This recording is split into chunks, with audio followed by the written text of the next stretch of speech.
Hello there folks, Scogan140 back to another Transformers review, and before I go ahead and start this video off, I just want to go ahead and give a little quick announcement or something. Auto Assembly is nearly here. Auto Assembly is indeed coming up. The countdown is upon us. In fact, it's 53 days away until Auto Assembly, so if you're thinking about going,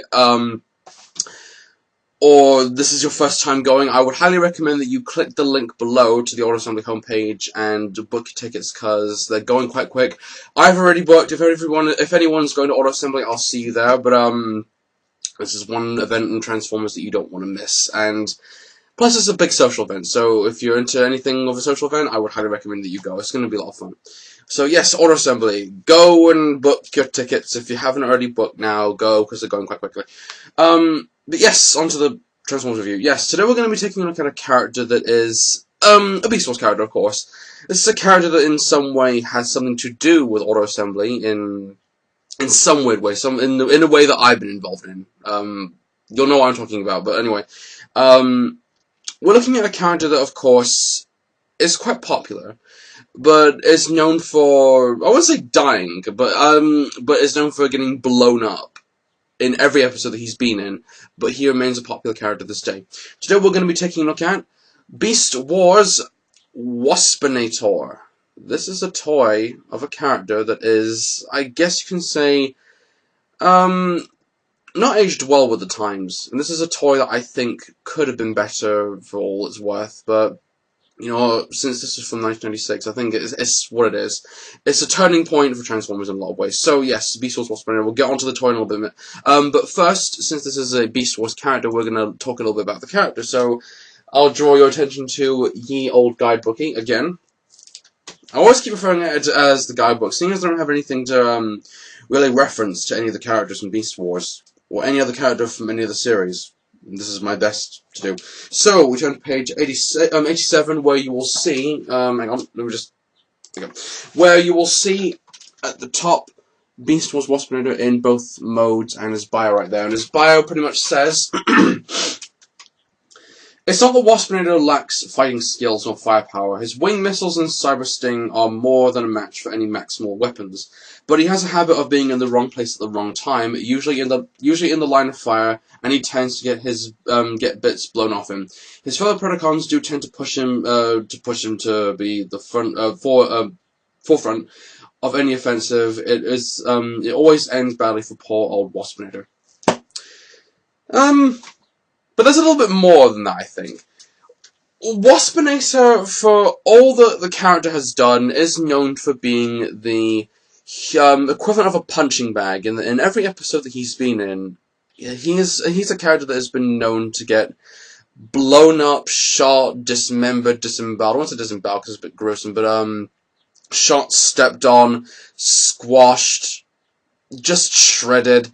A character that has just been almost killed in every episode that he's been in. Well, I wouldn't say killed because he manages to survive all the amounts of mayhem and bullshit that goes his direction, but he's a character that has survived the entire 3 seasons of the show of Beast Wars. But as a character, he really isn't that interesting. I never really liked the character as a kid. The character, of course, is loyal, obviously, and he's known for mainly being the flying Predacon of the group. Whenever you saw him in the first season, you mainly saw him hanging around with Pterosaur, because of course he was the flyer as well. And Waspinator and Pterosaur in the first season were pretty much inseparable at one point. There were many episodes where you can see the two characters just fighting amongst each other, or they were fighting the Maximals. And as a character, Waspinator is known to have a little bit of a lisp because of the way that he talks. Since he's a wasp, he of course talks with a zzz, so he talks like a bee, or like a wasp. And the one well-known distinction about this character is whenever you hear him speak in any of the episodes that he's been in, he'll always go ahead and say, Waspinator has plans. I don't know what his plans are, but they're relevant to the story, and they're relevant to what the character has done, or what he's going to do in the series. And I think in a lot of ways, I think that this character tried to be a badass, or at least I thought he was a badass before I knew of the show's existence.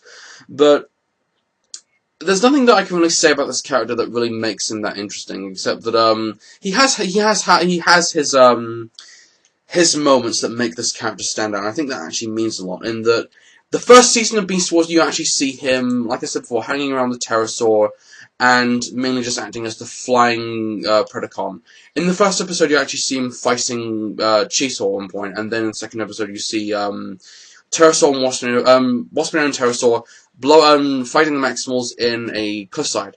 And as the series unfolded, you would then start to see this character get blown up in every second that you saw him in. So the character does a good job of being in the wrong place at the wrong time, getting caught in the line of fire, and just getting blown to shit every time. In the cartoon, he was voiced by Scott McNeil, who I don't even need to go ahead and mention everything he's been in, but nice guy, great voice actor. Go to Wikipedia or IMDb if you want to know what he's been in. But the man has done a great job playing this character, and to this day still does a good job playing this character. And as a character, I think that this, like I said before, he does have his shining moments in that as the series would unfold in the season 1 episode Possession, he would get later possessed by the G1, the Decepticon from G1, Starscream. So it would have a little bit of a meaning, ish. Or at least to just tie in the fact that Beast Wars is a sequel to G1. A very good one of that. Around Season 2, though, since Pterosaur died, Waspinator, of course, ended up being the comic relief, and it still ended up getting blown up all over the place. But he ended up being a little bit more of a useful character in that you mainly see him hanging around with the Predacons. You mainly see him hanging around with Quick Strike and Inferno, who later on became the comic relief of the series, sadly. Inferno mainly, Quick Strike I really couldn't care about, but Inferno, he mainly became a bit of a comic relief, and that was a shame.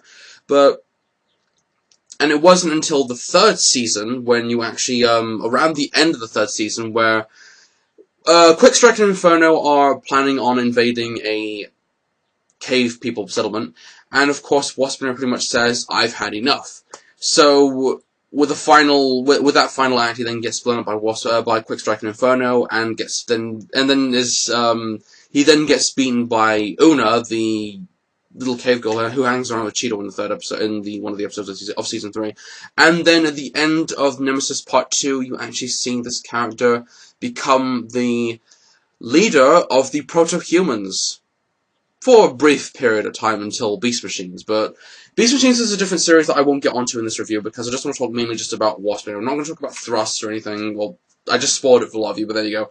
But yes, that's Waspinator in general. Waspinator is a character that is known to get killed, well, blown up, shot to pieces, blown up in every way possible, but despite that, though, he keeps going back for more. And even though the character didn't really do anything useful, I think that this character actually has a place in Transformers history, and in a lot of ways. I didn't bring this up, but it was actually said that Waspinator was going to die originally in the end of Season 2, but because the character ended up becoming such a huge building such a huge cult phenomenon, the writers, I think it was Bob Forward, or I think it was Bob Forward, who actually said it was a good idea to, nope, let's not kill off Waspinator, let's make him a big name for the series, and instead Pterosaur got killed off. I would have liked to see Pterosaur survive to become a Transmetal so that he can hang around with this guy a little bit more, because I get the feeling, though, that even though this character was a bit of a useless character, he actually did, he picked the best, he picked the worst people to hang around with, Quick Strike and Inferno. But yes, that's Waspinator as a character in general. He is a character that he means well. And even though I don't think he's really been confirmed, I think he is actually the youngest of the Predacons. I think it was a fan fiction by, I think it's Transformers fan Master Fwifu, who actually said that this character was a Predacon child who was actually quite young. I can see it, I think. It works. It works in some way or another. But yes, this has been about the character. Now let's talk a little bit about the toy. The toy of Waspinator has a very long history, in that this is one of those toys that came around in 1996 at the time when the show came out. And I had this toy for so many years now. I think this was the second toy that I got next to Cheetor when I first started collecting Beast Wars, and it's not that I don't like this figure. I feel now that I've reached that age where when you see something at a young age, you kind of go, oh, that's kind of good. And then when you reach an older age, you go, ah, that's not good. This had that sort of rubbing me the wrong way affection when it comes to toys when you hit an old age. I guess you can say old age, even though I'm in my early 20s, but you get the idea. But as the toy, Waspinator, of course, turns into a large wasp, and if you look at the name of Waspinator, it's actually very simple. It's Waspinator, and Inator, of course, is a little bit of a reference to Terminator, so Waspinator, Terminator. I know that Beast Wars names were never exactly that creative, and Waspinator's name is a bit of an exception, but trying to make this character a badass never really worked, and this is before I ever knew of the show. But I think that in a lot of ways they did really kind of that name is a bit misleading. So there you go. But yes, the toy. Yes, this is the Beast mode of the original Waspinator, and of course, as you can see, it's a quite big wasp. It actually, the arms are just falling out. There you go. It turns into a large organic wasp, which is the color scheme of green with the black and yellow stripy bum stinger, and with the green legs. Show accuracy in terms of its colors for Beast Wars figures were never that spot on to begin with, but as the series would later unfold, it would eventually take some effect. But the toy, of course, is actually not that bad. It's not great, but it's okay. It's an okay beast mode. There's not really much detail that you can see on this figure except for the bug eyes, which of course are grid-lined, and of course I still have the antennae intact, because the one thing about Waspinator is that the antennae, if anyone's ever had the toy, will know that the antennae will break off and will pale to some extent and will snap off eventually. But if you're able to get this figure intact, I would highly recommend that you keep these intact. Don't break them off. I would highly recommend you don't break them off. But this is a figure that has, I guess I wouldn't say not aged well, because I think it has actually got some purpose in the history of toys of Transformers, but it's a pretty good toy. It's a pretty good beast form, I think. Not much you can say about it except that the wings, of course, are clear plastic, which is quite nice, and of course holds the stingers, which will come in handy for the robot mode, so we'll get onto that a little bit later on. But now to transform this guy, and it's actually really not that hard to do. The transformation for this figure isn't really all that hard. But the one thing that I don't like about this figure is that it doesn't hide the robot mode very well, in that the arms are quite visible, and the head is quite visible as well when you move the arms out of the way. But I really wish that they could have done something to fix that, though. But yes, transforming this toy isn't that hard. All you need to do is just fold out the arms, and of course, lift out the legs. Regarding the legs, and this is something that I had a problem with as a child, was if you want to have the toy with bending knees, the one thing you want to do is just move the bug legs around, and they're quite stiff as well, and just slot those in. And if you look inside the legs, you can actually see a little hole right there where the peg is supposed to go. So slot that in, and of course lift that up, and then finally just put the head down and slot that into the chest. Well, actually, I won't slot that in just yet because I want to get onto something a little bit later on. But to give you the long and short of it, here is the robot mode of Waspinator. And I said before that show-accurate color schemes didn't exist till much later on in the franchise, as the toy line would eventually unfold into the years to come. But here's the toy. Here's the robot mode for the toy. It's not bad. It's not good, but it's not bad. I think it's okay. And let's take a look at the head sculpt first of all. As you can see, here is the head of Waspinator, of course, his bug head. And it's not a bad head. Of course, he has light piping, which is a good thing to have. But it's not show accurate. It's inaccurate. Of course, it's a very boring grey head, something that Waspinator never had. He always had a green head. But the head, of course, is what it is, and it does what it needs to do. And there's a little gimmick in this that I want to bring up. That actually is quite cool. The one thing about this toy was that this, of course, has a changing head, and the early days of Beast Wars figures had mutant heads, and the Dinobot had a mutant head, Cheetah had a mutant head, Tigertron had a mutant head. Waspinator, of course, has a robot head. So the one thing you need to do is, if you want to change the head, if you're tired of this head, you want to change it to something a bit more cool, just move the head over, and then of course you have the robot head of Waspinator, the robot head that never existed in the show. And in a lot of ways, I prefer this head much more than the bug head in a lot of ways. And in some way, I can actually see this head being used for a Starscream figure, because if ever there was going to be another Starscream toy, and there's bound to be at some point in the future, but here's the thing, Hasbro.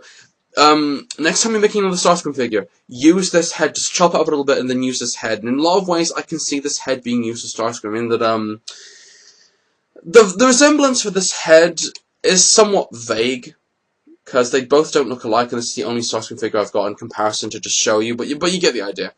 But this is the one head that I like and that I think works for this toy. And this toy, of course, was used to make Buzzsaw and Dirge Gun as well for Beast Wars 2, and it was redecorated for the Fox Kids version as well. So it's not a bad figure. It's not great, but the early Beast Wars toys were kind of crap, and I think that it really does show. So just putting the chest back in. There you go. Just put that in. But yes, the toy is really, really good.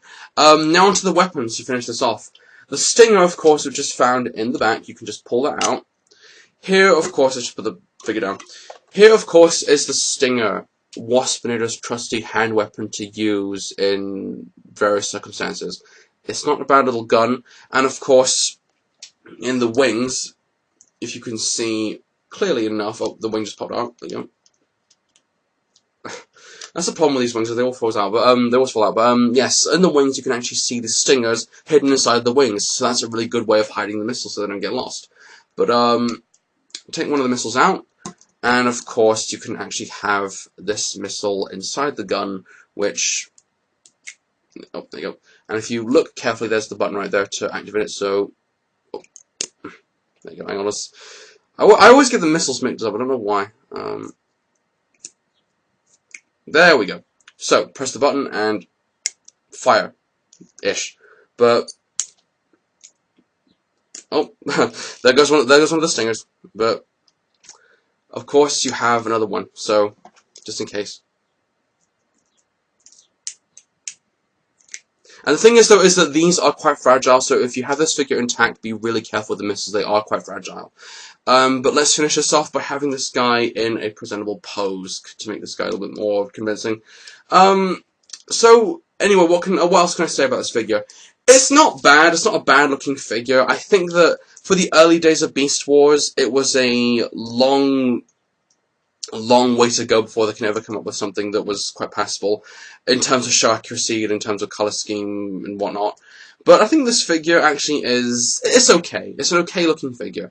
If you like Waspinator and you want to get this toy, I would recommend it, but then again, if you want a better version of this toy, I would recommend you get the Transmetal version of this toy, because it's much, much better than this, I think. So there you go. This has been Beast Wars Waspinator, a character that gets blown up quite a lot, has a huge place in Transformers. In fact, he recently just made the Hall of Fame, and I think it was BotCon 2010, I think, yeah. 2010, 2011, I can't remember. But the toy is okay. The character, I'm not really that big onto, but I think the toy actually is okay for what it is. So, anyway, this has been Beast Wars Waspinator. I'm Skullgrim140. Thanks for watching, everybody, and don't forget to book your tickets for Auto Assembly. See you later. Bye.